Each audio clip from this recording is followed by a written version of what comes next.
As the school year comes to a close, we only have one more broadcast after today. New jobs, new life, and new adventures. We hope you enjoy these stories from students who continue to bring you the news in spite of the challenging circumstances.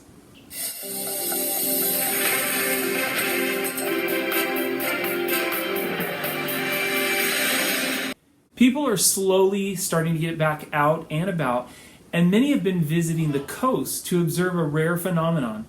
Jacob is here with more on what's drawing the crowds to the shore. As many of you know, we are experiencing a red tide at our local beaches, and it's causing a bioluminescence in the water. The red tide, or the term red tide, comes from this plankton. It's a microorganism it's a living entity that's in the water right now. And this thing, once it gets agitated, it releases energy, and we see that energy as that kind of blue tinted light. Obviously, you can see it better at nighttime than daytime, but that's the bioluminescence that we see at night. I've swam and surfed plenty during red tides, and I've never had any issues with anything. I've never heard of people getting sick just because they're in there. So yeah, I think it's completely safe. Of course, just to be on the safe side, you definitely want to rinse off well once you're finished.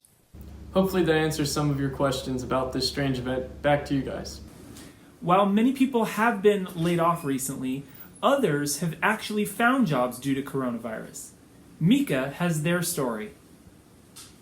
During this time, people have figured out ways to keep themselves occupied. Some have found jobs and others have found other ways to service people around them. I decided to get a job at Sonic because I roller skate and I know how to rollerblade, so it seemed like a very easy job for me given the fact that I have that skill. It's fun because it's very active and you can be moving around a lot while you're like preparing and giving the food. Some of the benefits are I have all this extra time on my hands that I can just fill up with working, and it gives me the opportunity to meet new people and not be so cooped up in my house. So that's been a really cool thing, is being able to get out and see other people. About a month ago, I started making masks and face shields when the coronavirus outbreak started, and it was made known that there was a shortage of personal protective gear for the medical providers all around the country. Personal protective equipment is needed because it helps protect our medical frontliners from droplets contaminated with COVID and helps prevent them from getting sick or potentially contaminating others. The packaging is pretty informal. We pretty much just put the face shields in bags and then put the masks in Ziplocs. We delivered the face shields to a couple hospitals in the area who requested them, and we provided face masks to friends and family in the medical field. By putting themselves out there, Kai and Shiley have both found ways to keep themselves busy and enjoy their quarantine. Back to you in the studio. Since restaurants are one of the few places that still are operational, getting takeout has also become a regular part of many students' lives. But with so many options available, the difficulty becomes which one to pick. Unlike many other places in the country and the world, here in Southern California, we're still lucky enough to be able to get our favorite restaurant items here whenever we want through takeout. Here are some students and their favorite places to eat. I've gotten takeout from Black Rock Coffee Bar. I go here because they have really good coffee. I've been going there since it first opened last year, and I've never not liked my drink. I think that people should try Black Rock because we're all a little low on energy, and coffee is a great pick-me-up at the start of your day. Black Rock Coffee would make your quarantine experience better by giving you a boost of energy in the form of a delicious drink. So I 10 out of 10 would recommend Black Rock Coffee Bar. We've gotten takeout a few times. We've gotten In-N-Out, L&L's, Panera, Chick-fil-A, Mom's and Papa's Pizza.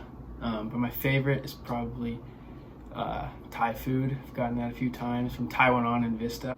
We decided to get Taiwan On because first off, we love the food, and right now is the perfect time to support local restaurants because this is when they really need the help. I would encourage people to go to Taiwan On because first off, Thai food is super good. I feel like a lot of people haven't tried it, and you can just support your community and help out a restaurant. Hopefully we'll be able to dine into our restaurant soon, but until then, we can enjoy it in the comfort of our home. Back to you guys. Thanks, Josh, for reminding us that we can support local businesses and enjoy great food at the same time.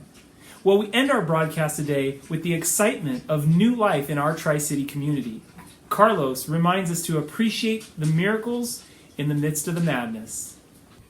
Since the outbreak of COVID-19, with things like quarantines and public closures, it's really easy to get lost in all the bad things that have happened. But instead, we should throw our support behind people who have had a more challenging time, like Mrs. Forkham, who's not only had to deal with her father getting COVID-19, but also bringing a newborn into her home. So the hardest part about having a kid during a pandemic probably has to be all of the rules that apply.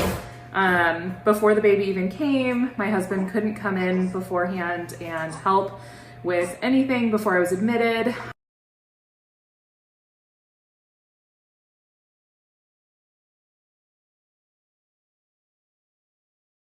As if they're at greater risk for illness or at greater risk to pass it on to their children. There were a lot of rules about where I could go and couldn't go, and because my dad had COVID, I had to be really cautious because I was at higher risk.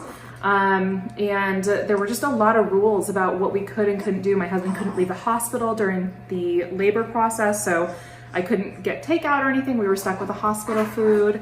Mrs. Forkham isn't alone here. In many other cases, women have had to give birth completely alone because their husbands haven't been allowed in the hospital at all. Because of the unpredictability of pregnancies, it's also been growing increasingly difficult to have access to a doctor. I ended up needing surgery, and my husband couldn't come and be with me beforehand. He was only allowed to pick me up on the curb afterwards when the nurse took me out, so that was really hard. And it's hard having a toddler during all of this because, you know, a 2-year-old trapped in a house for months on end, and then you have a newborn and all of that. It's a lot of rules outside of this house, and just trying to keep everybody safe can be a challenge. First of all, I want to say congratulations to Mrs. Forkham and her new baby. We wish the entire Forkham family the best. In times of separation, we should all think about unity. Focus on the good and not the bad.